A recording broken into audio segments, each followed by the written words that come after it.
Karena mengukir dan mengukur jelema-jelema ayeuna apa pemuda-pemuda khususnya lah gitu karena balang war fuck lah anjing sosial mereka lebih bagus bos dibanding mereka yang berjas, berdasi, berkemeja, wangi, ber-AC tapi koruptor. Imun sudah terjaga, iman pun harus terjaga.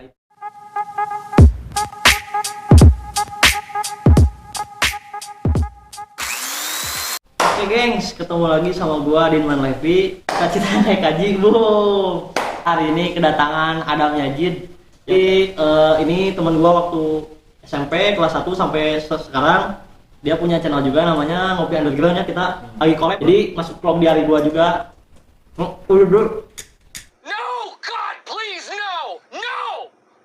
Nih lu tuh bikin karya di YouTube tentang ngopi-ngopi gitulah.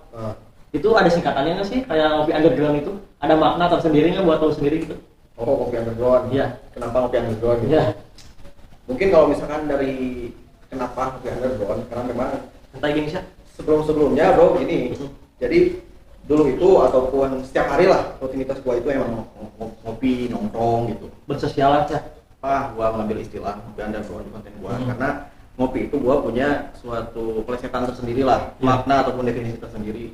Nah, kopi itu apa? Yang kopi itu adalah ngolah pikiran. Ngolah pikiran berarti ya. Jadi kenapa pakai underground?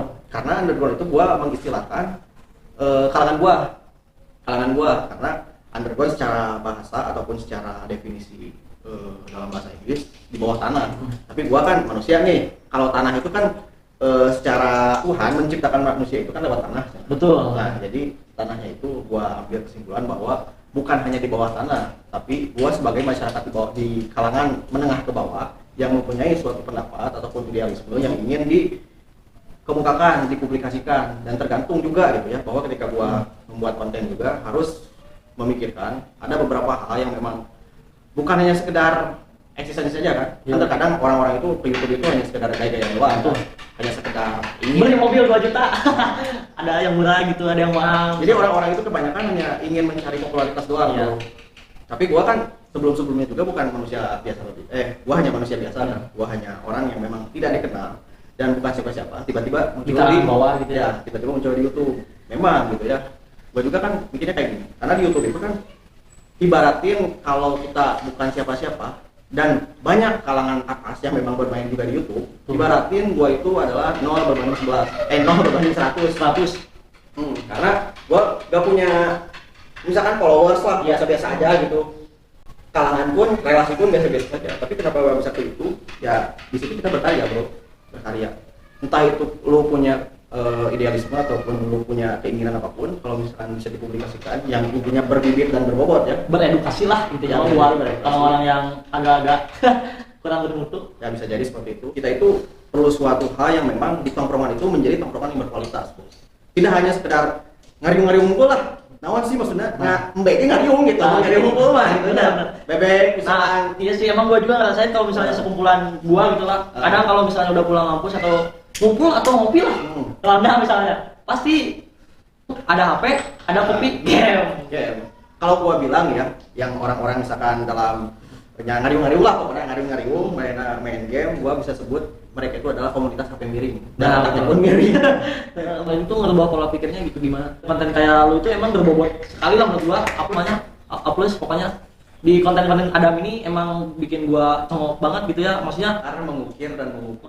Mereka nongkrong, mereka ngopi, dan merokok misalkannya. Tapi mereka itu tidak punya suatu hal yang memang ada hal yang dibangun di nongkrongan tersebut. Nah, gua sebagai pencetus ya orang-orang yang punya jiwa nongkrong ya, bagaimana setiap nongkrong itu bisa menghasilkan entah itu berupa harapan-harapan yang terbangun. Misalkan ya, kan gazebo juga gitu ya, kalau misalkan lu nongkrong, lu sampai misalkan taruhlah jam 7 malam sampai jam 12 misalkan. Jujur ya, gua ngerasain sendiri lah. Pulang dari rumah, lu gak bawa apa-apa bos. Lu paling duit kekuras. Duit bokel kembali lagi. Dan lu ketika pulang ke rumah, ya lu gak bawa apa-apa. Lebar gitu. Kalau bahasa itu nama mangnyahkeun lah gitu. Ketika waktu berjalan dan gua tidak ikut berjalan. Dan gua tidak ikut berprogres lah gitu. Ketika kan sekarang waktu itu buat menurut gua ya, waktu itu tidak mempunyai toleransi bos. Betul. Dan waktu itu kejam menurut gua. Karena ketika lu diam dan waktu akan terus berjalan. Dan waktu itu kenapa tidak memberikan toleransi? Lu gak bisa balik lagi ke masa lalu walaupun sekejap. Iya benar banget. Nah jadi ada suatu hal yang memang perlu kita jadikan suatu cara pandang yang memang secara luas. Itunya nongkrong misalkan 5 menit 10 menit enggak kan? Iya. Kan berjam-jam, Bos. Berjam-jam lah, Berjam-jam. sampai kopi habis tambah lagi. Nah, jadi idealisme gua juga dari ngopi itu kan tadi ya ngolah pikiran. Kenapa undergroundnya itu kalangan gua, dan memang di ngopi itu gua punya idealisme tersendiri. Ngopi adalah pemersatu bangsa. Nah, itu orang yang emang lu udah tanya-tanya gitu, masalah sosialnya, masalah kepribadiannya, apa sih yang mereka cari itu di nongkrong itu.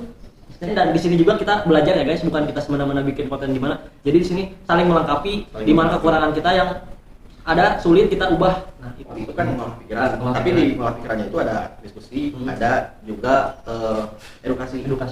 Ada juga evaluasi, kan itu ya. Nah, jadi di sini itu kebanyakan orang itu memandang konten gua itu konten wawancara. Menurut gua orientasinya itu ya gua punya idealisme dari ngopi dan nongkrong itu ya memang kayak begini. Di dalamnya itu ada suatu hal yang memang dibahas dan memang berbibit dan berbobot. Nah, tentunya ada kan ya dari berbagai orang ya.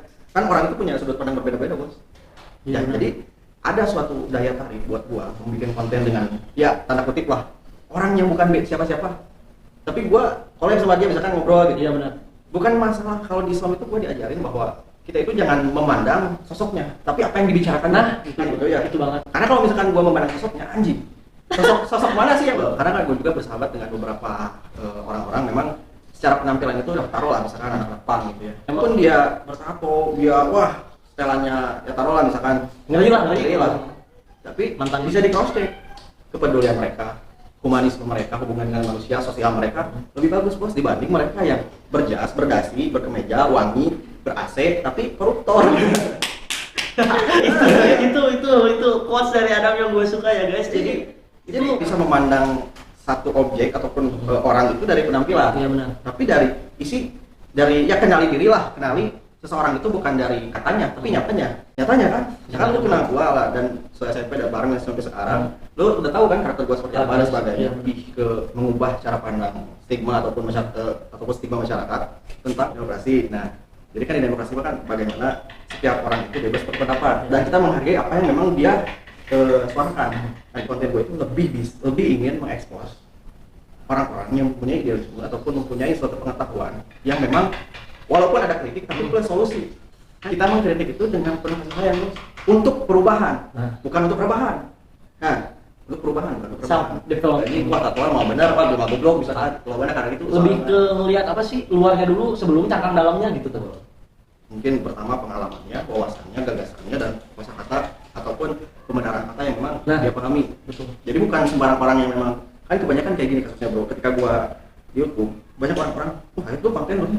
Bentar dulu nih, maksudnya gua bukan iseng-iseng. Iya benar. Kemana arahnya lah gitu ya. Tapi kan harus punya maksud dan tujuan, Bos.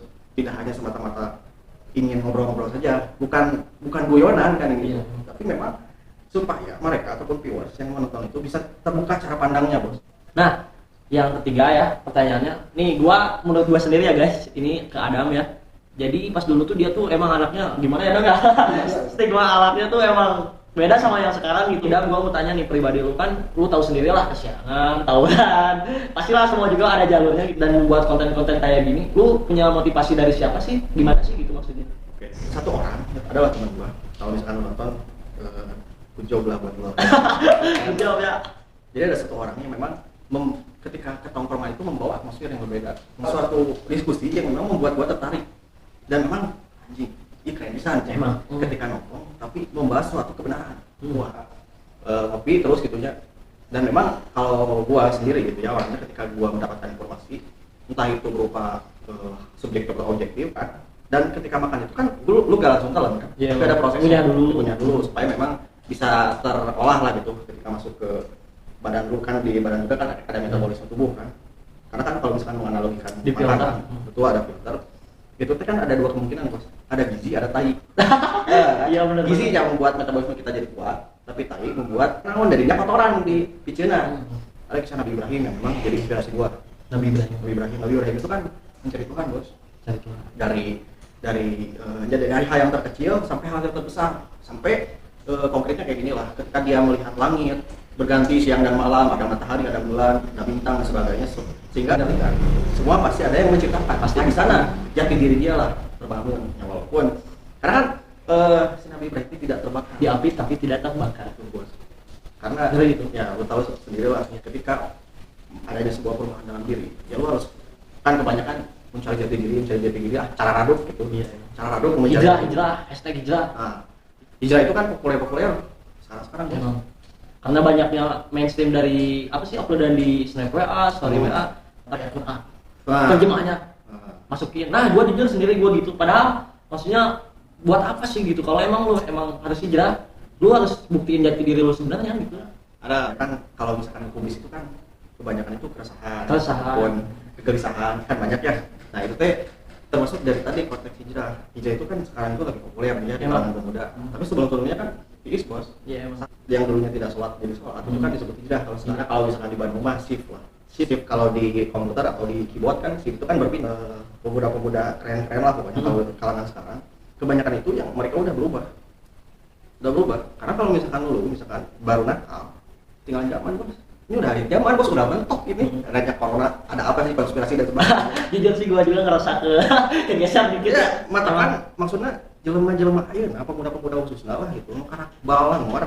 Fuck lah anjing. Saya mikir bos, kemana wae lah anjing gitu ya. nya ayeuna teh tinggalin lah gitu. Kondisi ayeuna teh kumaha sih? Coba misalkan lu deskripsikan kondisi Indonesia saat ini.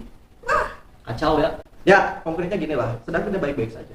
Nah, Sedang gini itu bukan untuk mengacaukannya. Bukan untuk lebih mengacaukan, tapi untuk membenahi. Nah, dari statement kalangan masyarakat yang udah lu dengar, ada nggak sih yang kesampaian gitu? Misalnya dari, bang, apa sih ini video kok gini-gini mulu? Ada nggak sih treatment yang lain gitu buat emang bikin lu jadi lu banget gitu? Ada nggak?